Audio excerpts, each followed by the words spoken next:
Hello दोस्तों, नमस्कार, आदाब, सत श्री अकाल सभी को। जीएस यूनिकोड में आपका हार्दिक स्वागत और अभिनंदन करता है। अच्छा, हम बात करेंगे एनआईएस टीडेट को लेकर क्या अपडेट है। उसके पहले सभी को जन्माष्टमी की ढेर सारी शुभकामनाएं।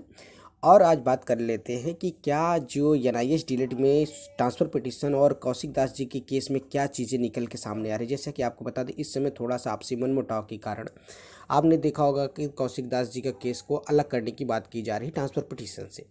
दूसरी चीज़ है कि इसी बीच 24 अगस्त को सुप्रीम कोर्ट में एक एनआईएस से एक और नई एमए फाइल हुई। तो इसका क्या है, इसके बारे में बात करेंगे। चलिए पहले देख लेते हैं कि नई एमए जो फाइल हुई है किसके नाम से फाइल हुई है। दूसरी बात है कि कौशिक दास जी का केस कैसे अलग होगा। इसके लिए विश्वनाथ जी की टीम साथ में है, उससे भी हम बात करते हैं। पहले देख सकते हैं डायरी नंबर, आप देखेंगे 38401/2024।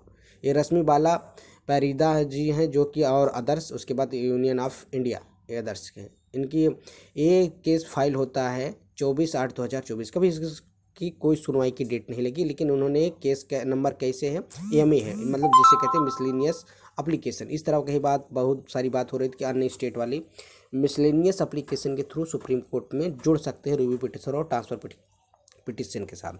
इन सारी चीज़ अपडेट को लिए जो विश्वनाथ जी की टीम है, उसके कौशिक दास जी के केस को जो पश्चिम बंगाल से हैं वो किस प्रकार अलग होना चाहते हैं, उसमें क्या कारण है और क्या आने वाली भर्तियों में, जैसे कि आपने देखा होगा सारे लीडर्स कह रहे हैं कि आने वाली भर्तियों में एनआईएस डीलेट 100% शामिल होगा। तो इसको लेकर हमारे साथ अभी अमरेश कुमार प्रधान जी हैं जो छत्तीसगढ़ से, उनसे डायरेक्ट बात करते हैं, उनका क्या कहना है। अभी हाल ही में उनका केस जो है एसएलपी में आया, तो उन्होंने उस केस को उनके वकील के द्वारा हमारे केस में टैग कराया, लेकिन फिर भी कौशिक दास जी ने नहीं माना और एक आरोप लगा दिया कि ये जो है विश्वनाथ लोग ऐसा कर दिए, आदर्श जी लोग बोल दिए, जिस वजह से हमारा केस जो है टैग हो गया, नहीं तो हम लोग अलग सुनवाई कर रहे थे, ऐसा तैसा बोल के कुछ जो है नाराजगी जाहिर किया।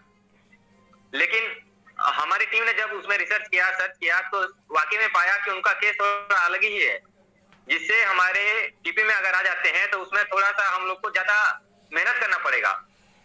होगा तो कुछ नहीं, गड़बड़ तो कुछ नहीं होगा, लेकिन उसमें थोड़ा मेहनत ज्यादा करना पड़ेगा, उनको थोड़ा अलग लेके चलना पड़ेगा।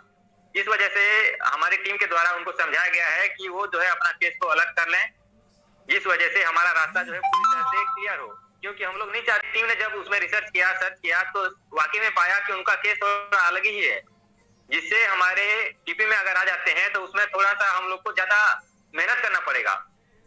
होगा तो कुछ नहीं, गड़बड़ तो कुछ नहीं होगा, लेकिन उसमें थोड़ा मेहनत ज्यादा करना पड़ेगा, उनको थोड़ा अलग लेके चलना पड़ेगा।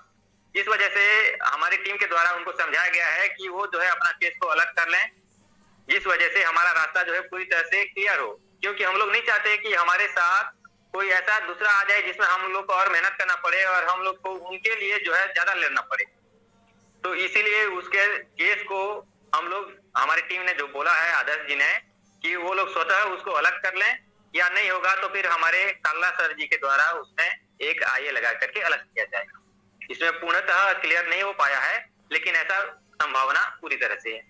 अभी कुछ हाल ही में जो पॉइंट हम लोग का बन रहा है, वो पॉइंट अगर सुप्रीम कोर्ट मान लेता है तो 100% ये सही बात है कि आने वाले पूरी भर्ती में जो है एनओएस वैलिड हो जाएगा।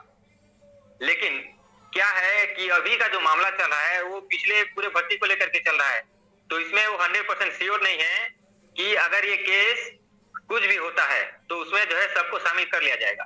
लेकिन उनका मानना है, जो वकील और एआरओ जिससे बात हुआ है, तो उनका मानना है कि आने वाले पूरी भर्ती में सभी राज्य में जो है एनएस पूरी तरह से भर्ती में शामिल हो सकता है।